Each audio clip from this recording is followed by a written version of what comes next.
रामराम मंडळी, आपण आणला आता जैविक मध्ये ऑर्गॅनिक मध्ये हे आहे बायोमिक्सरचं खत आणि याच्या कम्पेअरली टाकणार आहोत आपण 16-16चं 16-16-16 कंपनीचा काही विषय नाही आहे. 16-16चं खत आहे ते आणि हे आहे बायोमिक्सरचं ऑर्गॅनिक खत. याच्यातला आपण रिझल्ट पाहणार आहोत कोणता रिझल्ट बेस्ट राहील. तर आता हे आपण वाफे तयार केले आहे दोन्ही.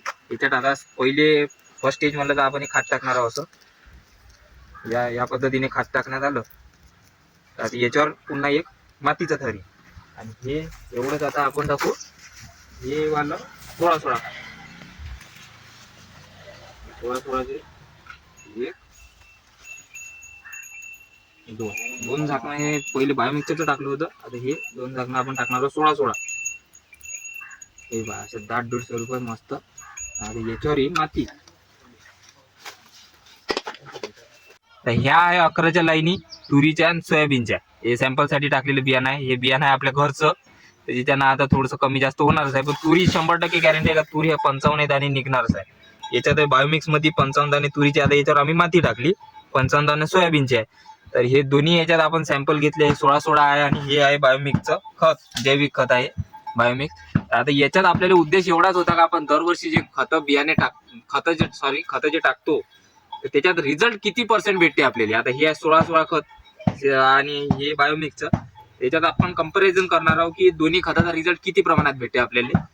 तर आता आपण जे खत टाकतो त्याचा रिझल्ट आपल्याला भेटते का ते झाडाला किती प्रमाणात लागते याच्यावरून हे आपल्याला लक्षात येणार आहे. तर मंडळी आता हे बियाण्यात थोडासा फॉल्ट होईल, बाकी काहीच याचा परिणाम होणार नाही. आता याच्यावर माती टाकतो मी आणि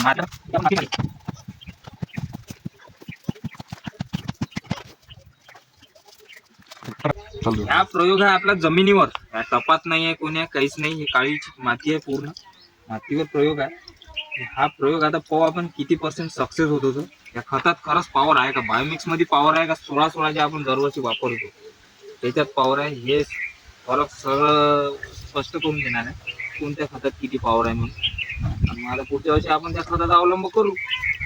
कारण आता खताचे जे भाव वाढ चालू आहे, कोण्या गोष्टीने एवढे भाव वाढत आहे काही समजायला नाही येत आहे. पण मरण तर शेतकऱ्याचंच होतं एवढं मात्र नक्की. आता आपल्याला कोणते ना कोणते नवीन मार्ग काढून कमी खर्चात शेती कशी होईल हे आता करणं आपल्याला गरज आहे. आता कास्तकार मंडळी जेवढे असन भाऊ व्हिडिओ शेअर करा, जेवढा होत असेल तेवढा.